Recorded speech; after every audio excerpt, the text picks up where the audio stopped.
Hello student, welcome to my YouTube channel that is Reshma Educational Hub. This is continuation of our topic that is utility analysis in economics for 12th student from Maharashtra State Board, and it will be helpful for commerce as well as art student also. The important question in total utility analysis is, and in economics even, that is law of diminishing marginal utility. ये जो question है law of diminishing marginal utility, ये आपको exam में 8 marks के लिए आता है. And law of diminishing marginal utility normally question will be like this: explain law with the help of assumption और explain the law with exception. ऐसे दो क्वेश्चन आते हैं. So in this video I am sharing exceptions, मतलब law with exceptions.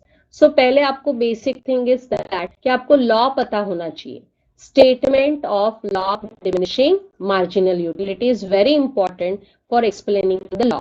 यानी law पहले आपको लिखना है एंड देन एक्सप्लेनेशन करना है about the exceptions.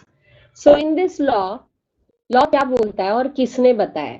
It is according to professor Alfred Marshall. First sentence, कोई भी लॉ लोगे ना तो फर्स्ट सेंटेंस रहेगा other things remaining constant. Law means कुछ तो रूल रहता है. यानी फॉर एग्जांपल जैसे कि about this diminishing marginal utility, आप लोगों का सेटिस्फैक्शन जो है, यूटिलिटी जो है एडिशनल, वो डिक्रीज होती है, ऐसे ये लॉ बता देता है. बट ये लॉ ऑलवेज परफेक्ट नहीं होता. सम टाइम इट में डिफर, यानी सम टाइम ये लॉ प्रूव नहीं होता है. तो उस वक्त हमें एज्यूम करके चलना पड़ता है कि अदर थिंग रिमेनिंग कांस्टेंट, जो उसको चेंज करने वाली है.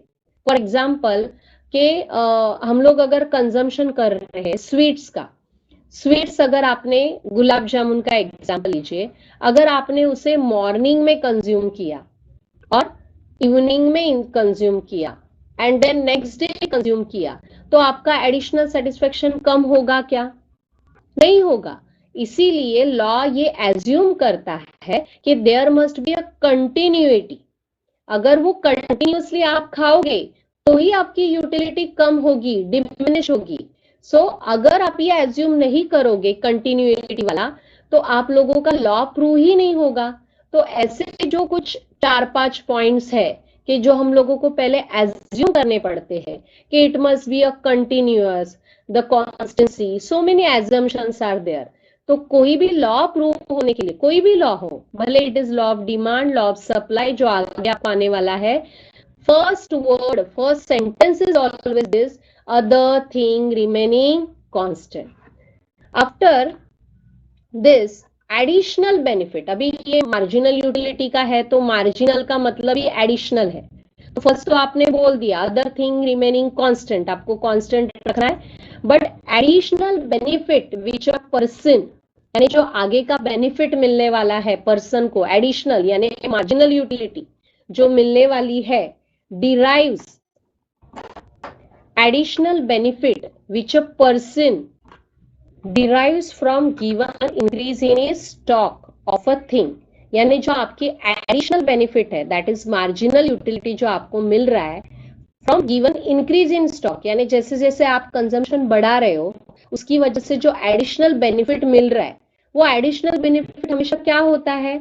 जैसे आप कंजम्पशन ज्यादा करते हो, वैसे वैसे एडिशनल बेनिफिट हम लोगों का डिक्रीज होता है. So diminishes with every increase in his stock. Learn करने के लिए भी देखो कैसे है. derives from given increase in stock, diminishes with every increase in stock.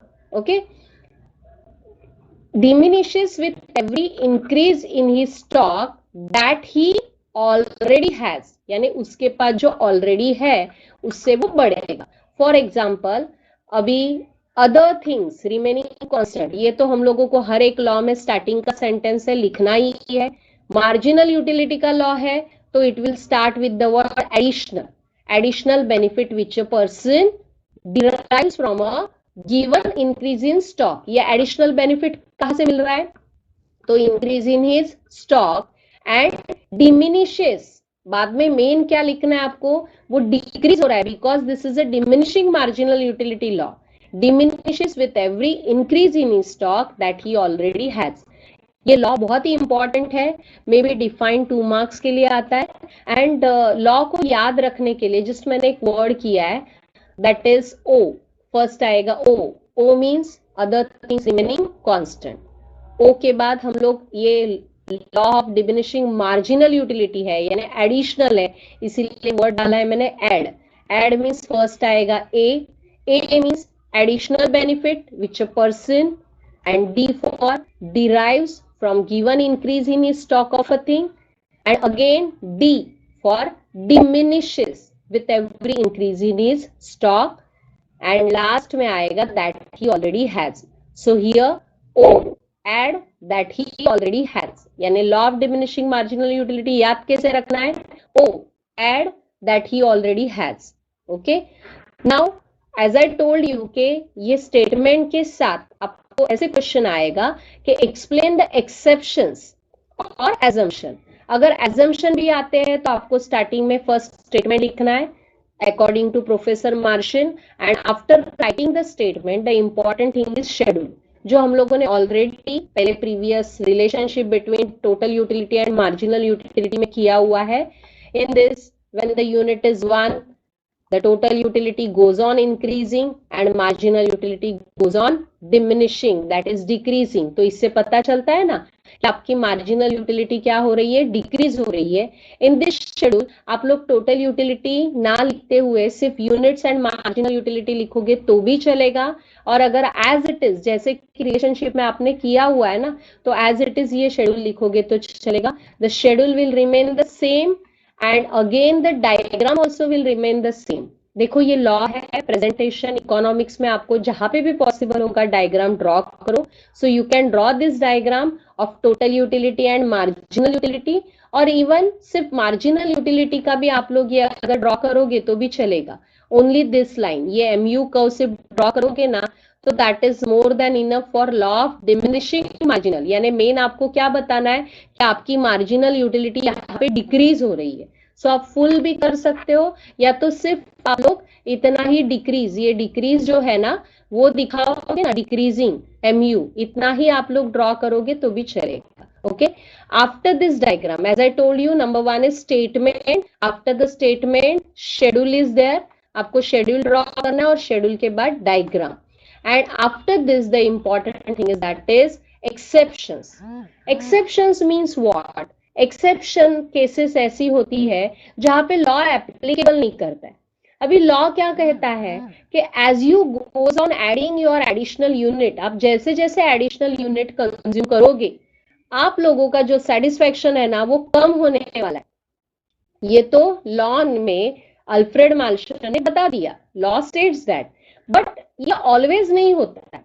सो जहां पे ये लॉ एप्लीकेबल नहीं है, लॉ डज नॉट एप्लीकेबल, कि वहां पे वैसे हो ही नहीं रहा है, मतलब जैसे जैसे एडिशनल उनका यूनिट बढ़ रहा है उल्टा सेटिस्फेक्शन भी बढ़ते जा रहा है। तो ऐसी भी कोई केसेस होती है, yes there are some exceptional cases कि जिसमें क्या हो रहा है, जैसे कंजम्पशन बढ़ रहा है सेटिस्फेक्शन भी बढ़ते जा रहा है, मतलब इंस्टेड ऑफ डिक्रीजिंग वो इंक्रीज हो रहा है। तो this is called as exceptions to the law of diminishing marginal utility. उसे एक्सेप्शनल केसेस बोलते हैं जहां पे लॉ एप्लीकेबल नहीं होता। मेन थिंग आपको क्वेश्चन क्या है वो समझना चाहिए।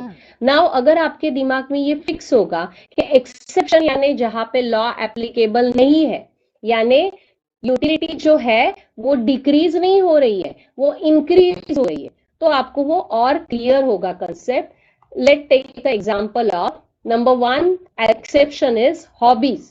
अभी हॉबीज के बारे में क्या होता है, हॉबीज मीन्स व्हाट, अगर आपको हॉबीज है कलेक्शन ऑफ वेरियस स्टैम्प्स, किसी को हॉबी रहती है कॉइन कलेक्ट करने की, अलग अलग नई नई चीजें कलेक्ट करने की, तो दिस इज द हॉबी।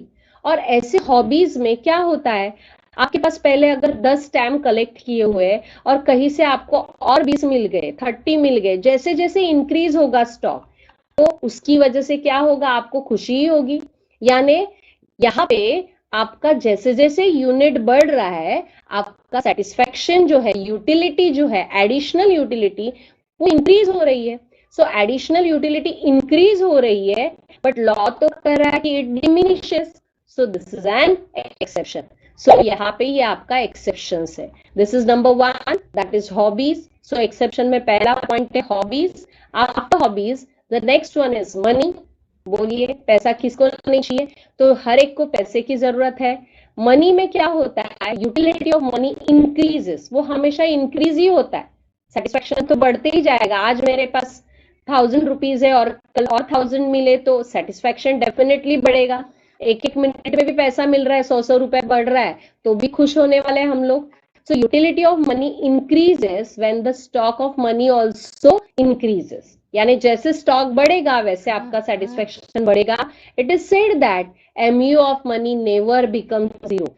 हम लोगों को पैसे की जो सेटिस्फेक्शन है ना, वो कभी भी जीरो नहीं होगी कि बहुत हो गया पैसा बाबा। अभी कोई भी नहीं बोलेगा, धीरू भाई अंबानी भी नहीं बोलेंगे कि मेरे पास अभी बहुत पैसा है और इससे ज्यादा मुझे पैसा नहीं चाहिए। उसका स्टॉक बढ़ेगा वैसे आपका सेटिस्फेक्शन बढ़ता रहेगा, जो लॉ के अपोजिट में है। Therefore money is also one of the exceptions to the law. पहला तो अपना था हॉबीज, कि हॉबीज में अपना सेटिस्फेक्शन डिमिनिश नहीं होता, इंक्रीज होते हैं, मार्जिनल यूटिलिटी। मनी में भी सेम है, मनी में आपकी मार्जिनल यूटिलिटी है वो हमेशा इंक्रीज होती है। After money the next one is माइजर person. अभी माइजर पर्सन ऐसे होता है कि उसको हर एक चीज जो है जितनी ज्यादा मिले उतना उसे खुशी होती है। हर एक चीज, कोई भी चीज उसको जितना ज्यादा मिलेगा वो अच्छा लगेगा। In case of माइजर, utility of money, money भी वहां पे इंक्रीज। अभी मैंने यहाँ पे एक्सप्लेनेशन कैसे लिखा है देखो, जो मनी का एक्सप्लेनेशन था वही आप माइजर में भी यूज कर सकते हो, सिर्फ स्टार्टिंग में बढ़ाएगा in case of माइजर। Utility of money increases, माइजर के लिए भी क्या होता है, मनी की यूटिलिटी बढ़ती है, जैसे जैसे स्टॉक बढ़ेगा वैसे वैसे उसका सेटिस्फेक्शन बढ़ेगा। अरे और पैसा आना चाहिए, और पैसा आना चाहिए। And marginal utility of money increases with an increase in the stock of money. जैसे जैसे पैसा बढ़ेगा उस पर्सन को क्या लगेगा कि और पैसा मिलना चाहिए। So here the example is miser, exceptional case to the law of diminishing marginal utility. पहला एक्सेप्शन था अपना हॉबीज, हॉबीज में अपनी मार्जिनल यूटिलिटी बढ़ती है, डिमिनिश नहीं होती। Second one is money, money में भी बढ़ती है। And third one is माइजर। Okay, after this the next point is power. Power means what, any political power, या तो आप लोगों को जो ऑफिस में पावर होती है, फॉर एग्जाम्पल पहले आप एज अ क्लर्क हो, और अगर पॉलिटिशियन के बारे में बोलो तो अगर आप सपोज नॉर्मल कॉर्पोरेट लेवल पे कर रहे हो और उसमें आपको और बढ़ते बढ़ते पावर मिल गई, तो जितनी पावर हम लोगों को मिलती है उससे ज्यादा हम लोगों को चाहिए। और जो पावर इंक्रीज होती है तो आपका सेटिस्फेक्शन जो है, मार्जिनल एडिशनल बेनिफिट जो है, यूटिलिटी जो है, वो इंक्रीज होती है। बट लॉ तो क्या बोलता है कि it diminishes. So this is also exception. This is an exception to the law because when person acquires power, his lust for power increases. Lust मतलब एक लालच जो रहती है ना पावर की। अगर सिंपल नॉर्मल एरिया के नगर सेवक है तो वो सोचता है मुझे और आगे बढ़ना है और आगे बढ़ना है। प्राइम मिनिस्टर भी बन गए तो भी और आगे जाना है। ऐसे ही नॉर्मली पावर के बारे में होता है। So he desires more and more of it.